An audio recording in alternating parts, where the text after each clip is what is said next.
अस्सलाम वालेकुम all viewers, welcome to RB education hub. Mobile से इथिकल हैकिंग का जो कोर्स है उसमें हम लोग बेसिक कवर कर रहे हैं और एक और बेसिक वीडियो रह गया था, उसे मैं इस वीडियो में कवर कर देता हूं। उसके बाद हम लोग इन मैप को स्टार्ट करेंगे। तो इस वीडियो में मैं आप लोगों को सिस्टम फाइल्स और परमिशन समझाऊंगा कि काली में किस तरह सिस्टम फाइल होती है और उसमें परमिशन कैसे दी जाती है किसी भी फाइल को। तो यहाँ पर मैं काली को रन करता हूँ रूट यूज़र बन के। तो यहाँ लिखता हूँ NH-R और एंटर कर देता हूँ। तो यहाँ पर काली नेट हंटर रन हो चुका है। यहाँ पर मैं कुछ डायरेक्टरी आपको बताता हूँ। मैं लिखता हूँ CD और फॉरवर्ड स्लैश लगा के मैं लिखता हूँ बिन। तो ये जो बिन नाम की डायरेक्टरी होती है, मैं ls करके यहाँ पर बता देता हूँ। यहाँ पर आपकी बाइनरी फाइल जो है यहाँ पर आपको मिलती है। जिस तरह विंडोज़ में system32 नाम का फोल्डर होता है जहाँ पे सारी कमांड वगैरह होती है, तो यहाँ पे बिन में वही चीज़ आपको देखने को मिलती है। ये कमांड के जो ls, mv, cp जो कमांड हम लोग चलाते हैं उसकी बाइनरी यहाँ पर स्टोर होती है। उसी तरीके से मैं यहाँ पर अगर cd लिखता हूँ और यहाँ पर मैं लिखता हूँ etc, ये एक डायरेक्टरी होती है etc। ETC में क्या होता है, यहाँ पर आपकी सेटिंग होती है सारी। जैसे विंडोज़ में कंट्रोल पैनल होता है, रजिस्ट्री होती है, उसी तरीके से यहाँ पर ETC में मतलब काली में जो ETC नाम की डायरेक्टरी है यहाँ पर वही चीज़ें होती है। कंट्रोल पैनल समझ लो आप काली का, या रजिस्ट्री समझ लो। और एक डायरेक्टरी बताता हूँ, CD लिखता हूँ फॉरवर्ड स्लैश लगा के, यहाँ पे लिखता हूँ वार। ये वेरिएबल होता है यहाँ पर काली में। जैसे कि अगर मैं इसे विंडोज़ में बताऊँ तो टेम्प जैसे होता है विंडोज़ में टेम्प, या फिर ऐप डाटा, यूज़र डेटा जो होता है ऐप डेटा टेम्प, तो ये यहाँ पर वेरिएबल्स जो है तो काली में से होते हैं। और एक और डायरेक्टरी है यूज़र करके। तो अगर मैं लिखता हूँ CD और यूज़र लिखता हूँ तो देखिए ये यहाँ पर जो है प्रोग्राम जो होते हैं, जो हम लोग प्रोग्राम इंस्टॉल करते हैं, वो यहाँ पर उसकी फ़ाइल मिलती है। विंडोज़ में सिंपल आप समझ लो कि जैसे कि प्रोग्राम फाइल होती है ना, C ड्राइव में जाएंगे तो वहाँ प्रोग्राम फाइल मिलती है। एक फ़ोल्डर होता है प्रोग्राम फाइल्स करके, 64 और 32 बिट के लिए 86 लिखा होता है। तो वो फाइल यहाँ पे काली में, मतलब अगर आपको देखना है उस तरीके की फ़ाइल तो यहाँ मिलती है। अब मैं बात करता हूँ परमिशन की। देखिए मैं यहाँ पर पहले ls करता हूँ, यहाँ पे कुछ फाइल है, मैं एक फ़ाइल और क्रिएट करता हूँ।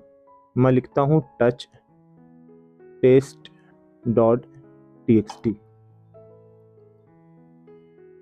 यहाँ लिखता हूँ मैं touch test.txt और एंटर करता हूँ।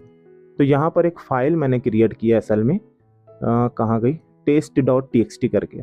अब इस फाइल के पास क्या क्या परमिशन है उसे देखने के लिए एक कमांड होती है ls-l और फाइल का नाम, और एंटर कर देते हैं। तो देखिए यहाँ पर जो परमिशन होती है उसे मैं आपको समझाता हूँ।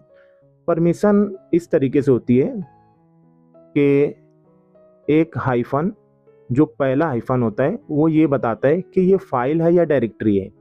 जैसे हाइफन है तो मतलब ये जो फाइल है, और अगर यहाँ D लिखा हुआ है तो मतलब ये डायरेक्टरी है।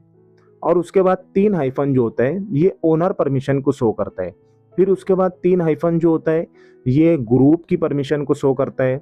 और उसके बाद 3 हाइफन जो होता है वो अदर की परमिशन को शो करता है। तो इस केस में हम लोग देखें तो पहला हाइफन ये बता रहे हैं कि ये जो है ये फाइल है एक, और 3 हाइफन में से देखिए यहाँ पे R और W लिखा हुआ है, मतलब रीड और राइट, मतलब ओनर के पास रीड और राइट की परमिशन है। तीसरी परमिशन जो है वहाँ पर हाइफन है, मतलब यहाँ पे कोई परमिशन नहीं है। वो परमिशन होती है एग्जीक्यूट की, मतलब यहाँ पर अगर X लिखा होता तो ये परमिशन एग्जीक्यूट भी होती, मतलब ओनर जो है फाइल को रीड भी कर सकता, राइट भी कर सकता और एग्जीक्यूट भी कर सकता था। लेकिन इस केस में ओनर के पास सिर्फ रीड राइट की परमिशन है, एग्जीक्यूट करने की परमिशन नहीं है।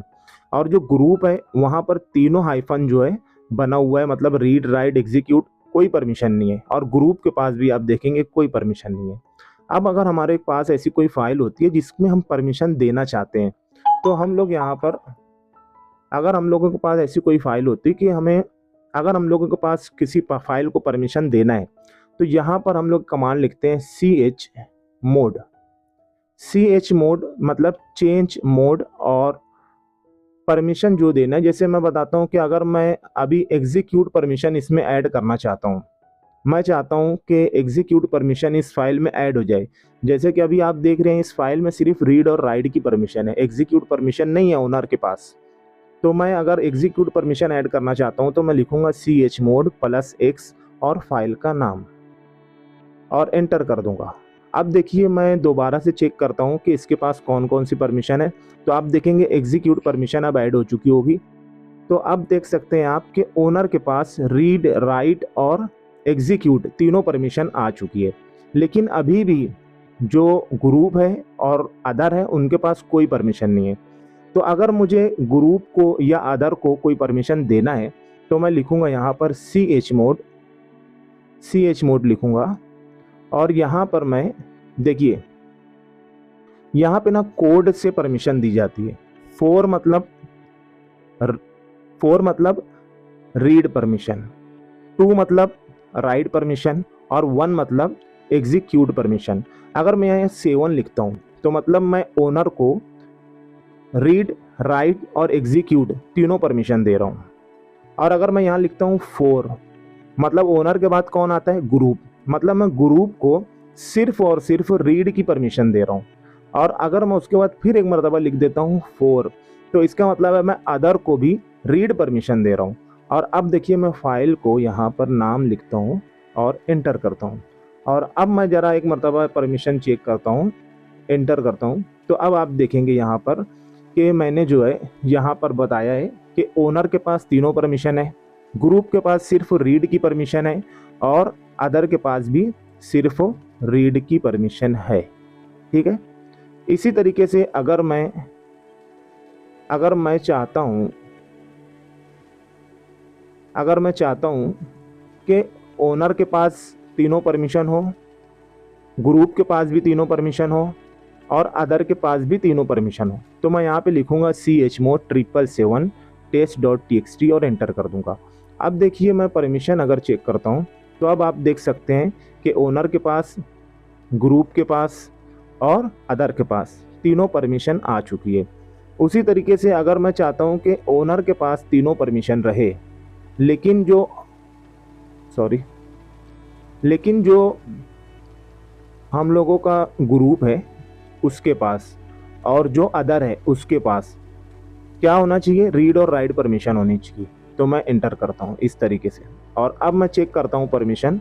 तो अब आप देखेंगे कि ओनर के पास तीनों परमिशन है लेकिन ग्रुप के पास और अदर के पास सिर्फ रीड और राइट की परमिशन है।